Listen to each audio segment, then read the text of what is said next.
ಇನ್ ಮುಂದೆ Swiggy Zomato ban ಎಲ್ಲಿ ಯಾಕೆ ಏನಕ್ಕೆ ಅಂತೀರಾ ತಿಳ್ಕೋಬೇಕು ಅಂದ್ರೆ ಪೂರ್ತಿ ವಿಡಿಯೋನ ನೋಡಿ. ನಾನು ಚಂದನ. ಈಗ ಪೇರೆಂಟ್ಸ್ ಸಿಕ್ಕಾಪಟ್ಟೆ ಬ್ಯುಸಿ ಆಗ್ಬಿಟ್ಟಿರೋದ್ರಿಂದ ಮಕ್ಕಳಿಗೆ ಫುಡ್ ನ ಕೂಡ ಸ್ವಿಗ್ಗಿ ಝೊಮ್ಯಾಟೊ ಮಾಡ್ತಿದ್ದಾರೆ ಸ್ಕೂಲ್ಸ್ಗೆ. ಈ ಮಕ್ಕಳು ಸ್ಕೂಲಿಗೆ ಹೋಗ್ಬೇಕಾದ್ರೆ ಒಳ್ಳೆ ಆಹಾರ ತಗೊಂಡು ಹೋಗ್ಬೇಕು ಅಂತ ಹೇಳಿ ಕೆಲವೊಂದು ಶಾಲೆಗಳು ನಿಯಮಗಳನ್ನ ಈಗಾಗ್ಲೇ ಫಿಕ್ಸ್ ಮಾಡಿದೆ. ಸ್ನಾಕ್ಸ್ ಬ್ರೇಕ್ ಅಲ್ಲಿ ಫ್ರೂಟ್ಸ್ ಇರಬೇಕು, ಲಂಚ್ ಬ್ರೇಕ್ ನಲ್ಲಿ ಪ್ರೋಟೀನ್ ಇರಬೇಕು, ಈವ್ನಿಂಗ್ ಸ್ನಾಕ್ಸ್ ಅಲ್ಲೂ ಕೂಡ ಏನಾದ್ರೂ ಅವರಿಗೆ ಈ ಕರಿದ ತಿಂಡಿ ಬದಲು ಯಾವ್ದಾದ್ರು ಒಂದು ಒಳ್ಳೆ ಆಹಾರ ಇರುವಂತದ್ದು, ಈ ಸಿಯಾ ಸೀಡ್ಸ್ ಆಗಿರ್ಬೋದು ಅಥವಾ ಪಂಪ್ಕಿನ್ ಸೀಡ್ಸ್ ಆಗಿರ್ಬೋದು, ಡ್ರೈ ಫ್ರೂಟ್ಸ್ ಆಗಿರ್ಬೋದು, ಈ ರೀತಿಯಾದಂತಹದನ್ನ ಫಿಲ್ ಮಾಡಿ ನೀವು ಬಾಕ್ಸ್ ನಲ್ಲಿ ಕಳಿಸ್ಬೇಕು ಅಂತ ಹೇಳಿ ಒಂದಷ್ಟು ನಿಯಮಗಳನ್ನ ಈಗಾಗಲೇ ಶಾಲೆಗಳು ಮಕ್ಕಳಿಗೆ ಅದನ್ನ ತಂದೆ ತಾಯಿಗೆ ಹೇಳಿತ್ತು. ಆದ್ರೆ ಇತ್ತೀಚೆಗೆ ಏನಾಗ್ಬಿಟ್ಟಿದೆ ಅಂತ ಹೇಳಿದ್ರೆ ಶಾಲೆಗಳಿಗೂ ಕೂಡ ತಂದೆ ತಾಯಿ ಅಂದ್ರು ಸ್ವಿಗ್ಗಿ ಝೊಮ್ಯಾಟೊ ಮಾಡ್ತಾ ಇದ್ದಾರೆ.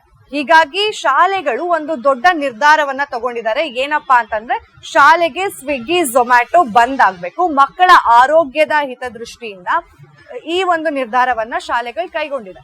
ಏನಕ್ಕೆ ಅಂದ್ರೆ ಈಗ ಪೇರೆಂಟ್ಸ್ ಇಬ್ರು ವರ್ಕಿಂಗ್ ಇರ್ತಾರೆ, ತಂದೆ ತಾಯಿ ಇಬ್ರು ಕೂಡ ಕೆಲ್ಸಕ್ಕೆ ಹೋಗೋದ್ರಿಂದ ಕೆಲವೊಬ್ಬರಿಗೆ ಕೆಲ್ಸ ಹೋಗುವಂತಹ ಅರ್ಜೆನ್ಸಿಯಲ್ಲಿ ಅಡ್ಗೆ ಮಾಡೋದಕ್ಕೆ ಟೈಮ್ ಇರೋದಿಲ್ಲ.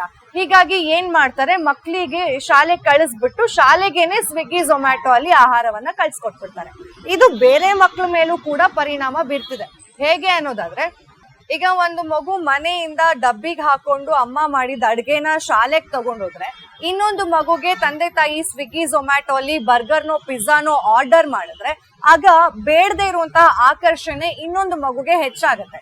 ಅಂದ್ರೆ ಮನೆ ಡಬ್ಬಿ ಮೇಲೆ ಇರುವಂತಹ ಆಕರ್ಷಣೆಗಿಂತ ಹೆಚ್ಚಾಗಿ ಕಡೆ ಪಿಜ್ಜಾ ಬರ್ಗರ್ ಮೇಲೆ ಹೋಗುತ್ತೆ. ಆಗ ಮಕ್ಕಳಲ್ಲೇ ತಾರತಮ್ಯ ಹೆಚ್ಚಾಗತ್ತೆ. ಹೀಗಾಗಿ ಇದನ್ನೆಲ್ಲ ಕೂಡ ಕಂಟ್ರೋಲ್ ಮಾಡಬೇಕು ಅನ್ನೋ ಒಂದು ಕಾರಣಕ್ಕೆ ಈ ರೀತಿಯಾದಂತಹ ನಿರ್ಧಾರವನ್ನ ಶಾಲೆಗಳು ಕೈಗೊಂಡಿದೆ. ಅಂಡ್ ತಂದೆ ತಾಯಿ ಕೂಡ ಯೋಚನೆ ಮಾಡ್ಬೇಕಾಗತ್ತೆ. ಪ್ರತಿದಿನ 2-3 ಬಾರಿ ಸ್ವಿಗ್ಗಿ ಝೊಮ್ಯಾಟೊ ಮಾಡ್ತೀವಿ, ಇನ್ಸ್ಟಾಮಾರ್ಟ್ ನಲ್ಲಿ ಸ್ನಾಕ್ಸ್ ಅನ್ನು ಕಳಿಸ್ತೀವಿ, ಜೆಪ್ಟೋ ಮಾಡ್ತೀವಿ ಅಂತಂದ್ರೆ ಅದು ಮಕ್ಕಳ ಆರೋಗ್ಯ ಮೇಲೆ ಕೂಡ ಪರಿಣಾಮ ಬೀರ್ತಾ ಹೋಗುತ್ತೆ. ಹೀಗಾಗಿ ಸ್ವಿಗ್ಗಿ ಝೊಮ್ಯಾಟೊ ಶಾಲೆ ಆವರಣದಲ್ಲಿ ಹಾಗೆ ಶಾಲೆಗೆ ಎಂಟ್ರಿ ಇಲ್ಲ, ಬ್ಯಾನ್ ಆಗಿದೆ. ನೀವೇನಾದ್ರೂ ನಿಮ್ಮ ಮಕ್ಕಳಿಗೆ ಈ ರೀತಿಯಾದಂತಹ ಆಹಾರವೇನಾದ್ರೂ ಫುಡ್ ಡೆಲಿವರಿ ಆಪ್ಸ್ ಮುಖಾಂತರ ಕಳಿಸ್ತಿದ್ರೆ ದಯವಿಟ್ಟು ಅದನ್ನ ಸ್ಟಾಪ್ ಮಾಡಿ. ಇನ್ನು ಬೆಳಿತಿರೋ ಮಕ್ಕಳಿಗೆ ಒಳ್ಳೆ ಆಹಾರ ಕೊಡೋದು ನಮ್ಮ ಕರ್ತವ್ಯ ಆಗಿದೆ. ಮತ್ತಷ್ಟು ಅಪ್ಡೇಟ್ಸ್ಗಾಗಿ ಫಾಲೋ ಮಾಡಿ ಅಶ್ವವೇಗ ನ್ಯೂಸ್.